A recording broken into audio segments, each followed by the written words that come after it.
Hello everyone, welcome to this presentation. My name is Vicky, and today's topic is Hurricane Season 2018 and how to keep your business from becoming a casualty statistic. We all remember what a terrible year 2017 was for just about everybody in hurricane-prone areas. Between Houston's epic flooding, immense wind and storm damage in Florida, and the devastation in Puerto Rico, not to mention all the nearby states and islands that were affected as well, it ended up being an historic year in terms of damages.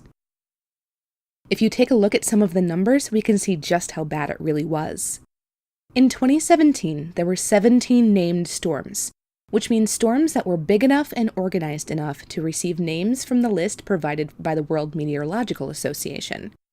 They're eligible for naming once they reach tropical storm status, so that means that 17 of those storms reached at least tropical storm status. 10 of them became hurricanes, with 6 of them becoming major hurricanes. One thing that was kind of interesting about that is that those 6 major hurricanes all happened sequentially, one right after the other, which in itself is pretty rare. 2017 was also the most active hurricane season in 167 years when measured by accumulated cyclone energy. The storms that came through were, when combined, the most powerful and damaging on record since 1850. So it's probably not a surprise then to learn that 2017 was by far the most costly year in terms of damages, but the actual numbers are pretty surreal. The total cost of damages from the storms in 2017 was roughly $265 billion with a B dollars. By contrast, the infamous series of storms from 2005, including Hurricane Katrina, racked up an estimated $211 billion. Now, what's most concerning moving forward is this. The 2017 hurricane season was predicted to be a quiet one. The changes came because of a late-season warming of the waters in the Atlantic, which was unexpected, and that's what triggered the powerful storms that caused all that damage. Now, of course, we all know that weather prediction isn't a perfect science because it's all based on observing patterns and statistics and then making educated guesses. But the reason I mention all of this is because 2018 is actually predicted to be normal to above normal in terms of storm numbers and their intensity. To put some things into context, an average hurricane season has 12 named storms, with 3 of them becoming major hurricanes. Major just means Category 3 hurricane or stronger. The top weather centers are predicting 10 to 16 named storms for 2018. With 1 to 4 of them becoming hurricanes rated Category 3 or higher. The official hurricane season runs from June 1st through the end of September, with its peak often hitting in early September, but it can continue into October and November if the waters in the Atlantic remain warm enough and the wind shear remains low. Now, having said that, if you've been paying attention at all to weather news, you've probably heard that we already have our first named storm of the season, which is Alberto, and Alberto earned his name well before the June 1st official start of hurricane season. So the hurricane season is a guideline, but by no means a hard and fast rule. So what does that mean for your business? It means you need to make sure that you're prepared now instead of waiting for a hurricane watch or warning to be issued for your area. After all the devastation that we saw with the storms last year, I can confidently say there is no such thing as being too prepared. These significant storms are unfortunately a part of life living along the Atlantic seaboard or the Gulf Coast, and it is in the best interest of your business to make sure that you have a preparedness plan well before you actually need to put that plan into action. So here's what you absolutely must do to ensure that your business can survive a hurricane. First, you want to make sure that you have automatic backups running for all of your data and all of your systems. This, of course, includes customer data, but you can't forget your employee information, such as payroll, insurance, and emergency contacts. You also don't want to neglect your general business information, like contacts for your vendors, suppliers, utilities, and all of your legal files. If these files are only in a filing cabinet somewhere in your office, they are vulnerable to loss. Think of it this way. Imagine you are moving your business. Think of every single thing that you would need to have if you are moving your physical location.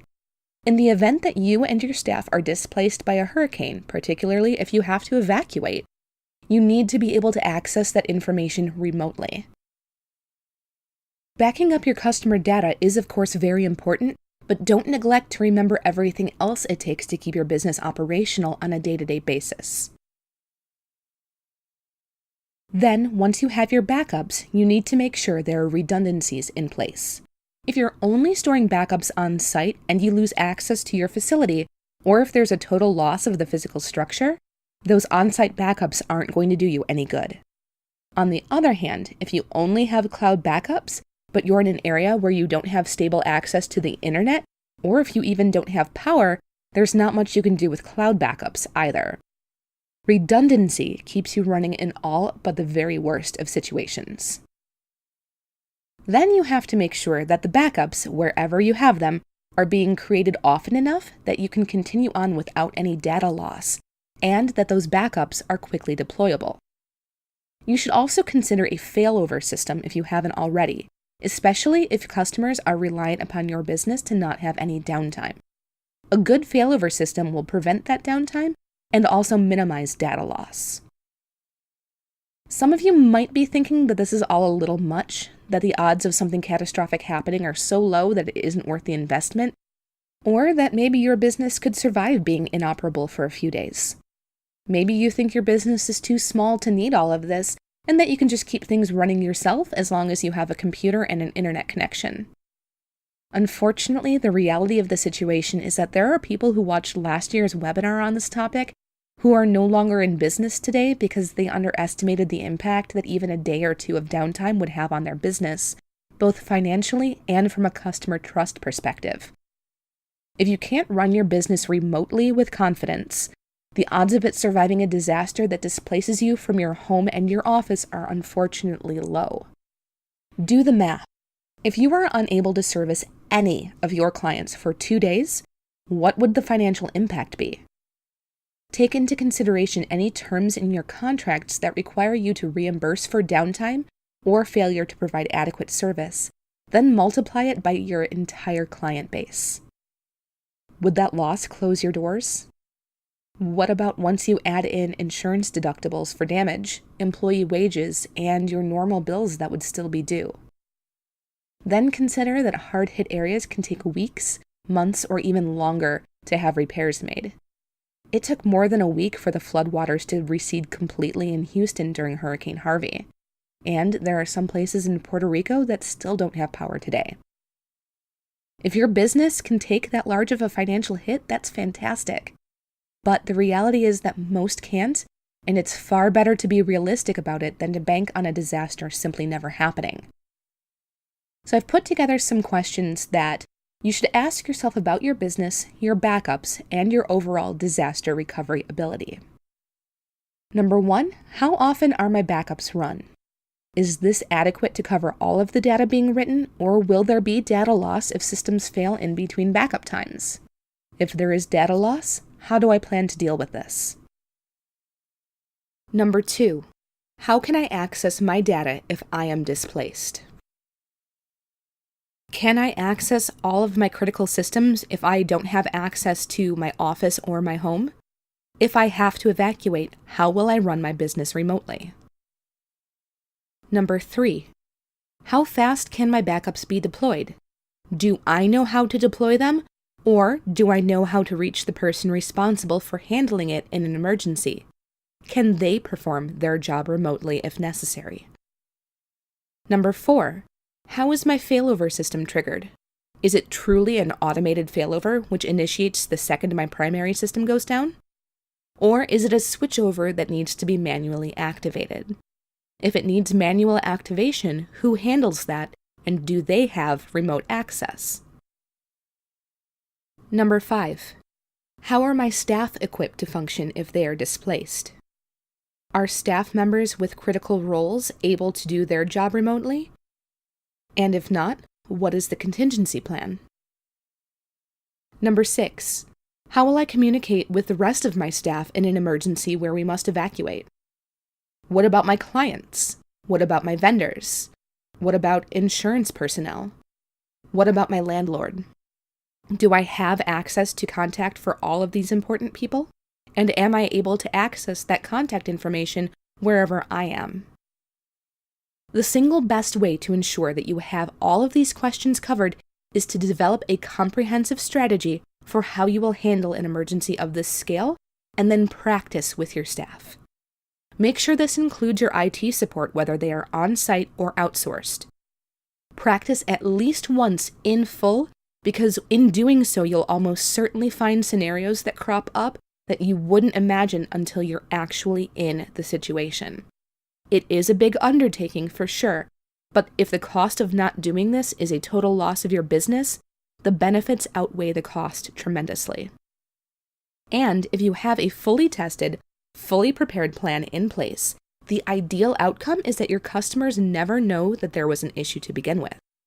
That is the ultimate goal of all of this, to make your handling of a disaster look like it was a piece of cake to the people who have put their trust in you. One last point is that you must make sure that your systems, backups, and plans are active and up to date. If you have a plan that was written 2 years ago, it's probably out of date. If you employed a backup solution a year ago and haven't monitored or tested its performance or its upgrades, either it might be out of date or your understanding of the system might be. As much as we would all love for security measures to be set it and forget it type of operations, the reality is that you have to make sure that your business is protected before it needs protection. Buying auto insurance after a car crash won't help you recover the cost of your lost vehicle. And of course, your business isn't nearly as easily replaced as a car. Now, it wouldn't make any sense for me to tell you all of this and not offer some assistance. We are deeply experienced in setting up the types of solutions that will give you confidence in your backups and your redundancies, and ensure that you know all you need to know in order to avoid your business becoming a hurricane casualty. We are committed to staying on top of the latest and greatest solutions available, and are happy to be there with you through your recovery so that you can keep your business going strong regardless of what's going on around you. All you need to do is fill out the contact info at the bottom of this page, and we will get you your free hurricane preparedness checklist so you're all set to survive whatever Mother Nature tries to throw at you. That's all that we have for this presentation. Thank you so much again for joining me, and I wish you all a very pleasant day.